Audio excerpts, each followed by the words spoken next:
You're watching IntoWineTV, and today we're talking about wine distribution. And Richard, what are some of the main topics to come up in current times regarding wine distribution?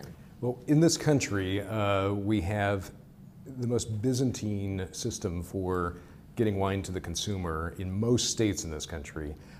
It's impossible for most people who haven't really studied it to believe that that we are still following rules that were set up right after Prohibition ended, right after the federal government took over the leading role with respect to alcohol distribution of all kinds.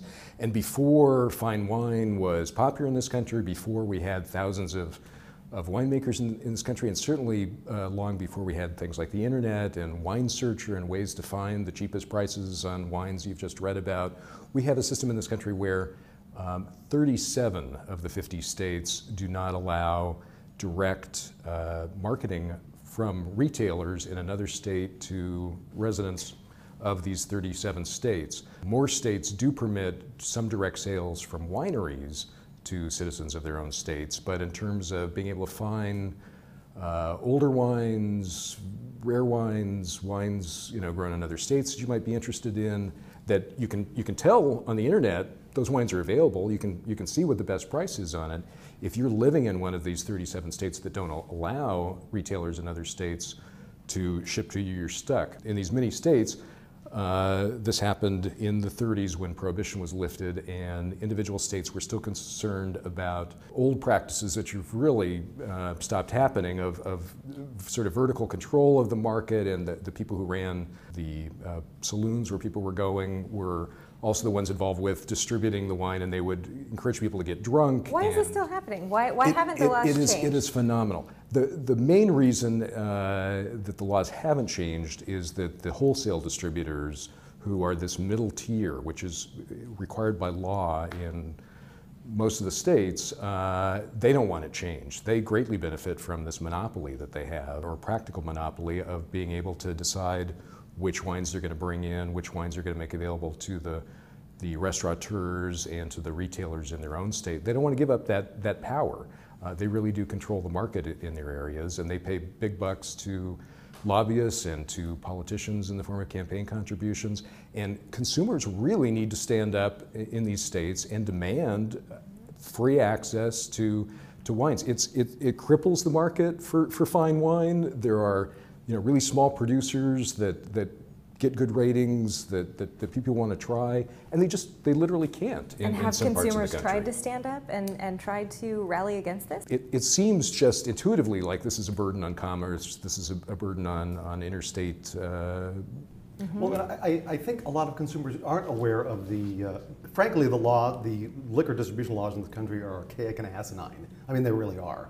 But people that I talk to, kind of everyday wine drinkers who don't know, aren't aware of the fact that you can't ship wine from state A to state B, or there are still dry counties, or there are places where you have to cross the street to buy a beer. I mean, it's completely idiotic. And 1933 is when Prohibition ended, as Richard was mentioning, and that's when the government and the state government said, well, you do that.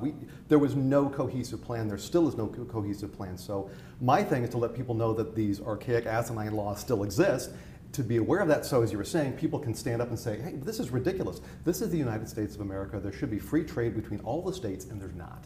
There are some advantages to the three-tier system. Name one. Don't get me wrong. I would like to have every winery, every retailer be allowed to ship the wine anywhere they want. I think that should be a law that is changed. The advantage that I see, if you compare, look at England, the independent retailers have basically more or less disappeared. You have good ones like Berry Brothers, which still exist, but they've been around since the 1600s. Today, one of the problems in England is that a supermarket can go straight to the winery and import the wine itself.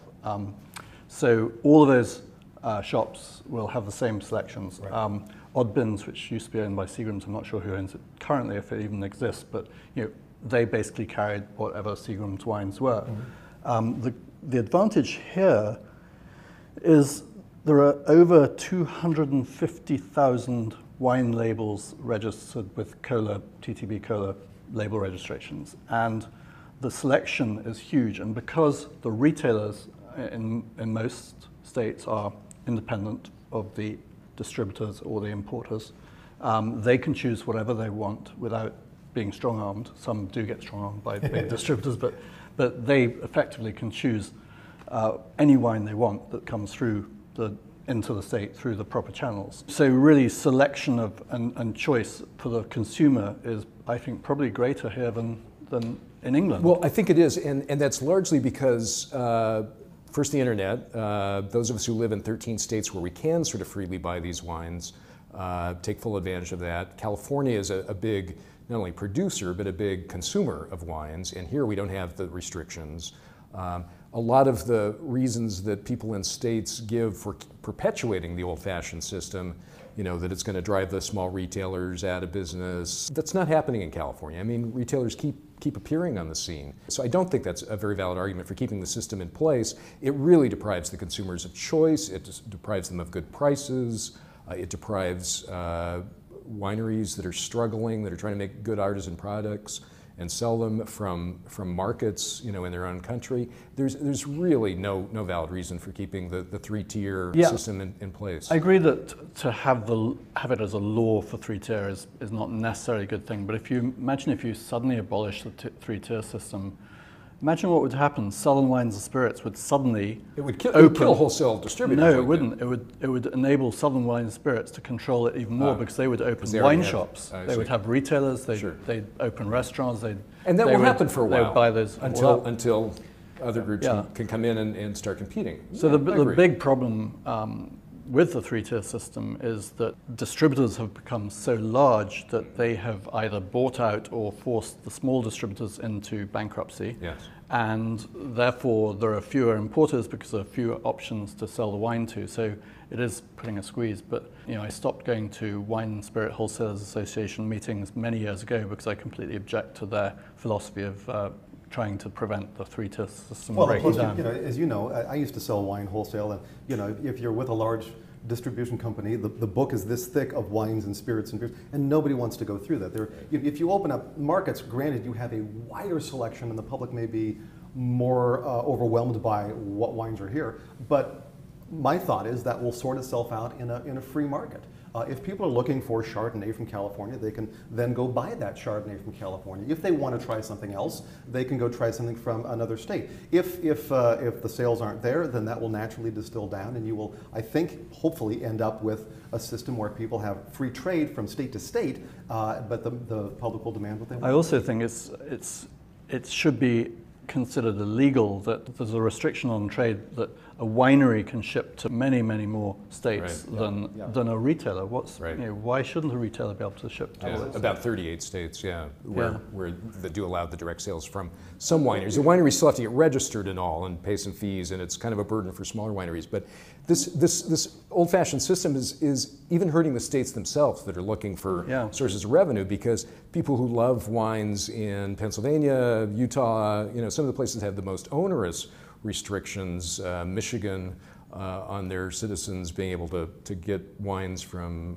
other retailers and from wineries, they're losing tax revenue because people are circumventing the system. There's a whole black market now in fine wines, sought after wines, and people get friends in other states to take delivery for them. They cross the border and go into, there's a lot of ways that people are finding around the system, and the states involved aren't getting revenues when people are. And ironically, it's almost kind of a continuation of Prohibition, where Prohibition sought to restrict the sale of alcohol. We still have that law in place. There is this sense of restricting the purchase of a product that is made, and it's baffling.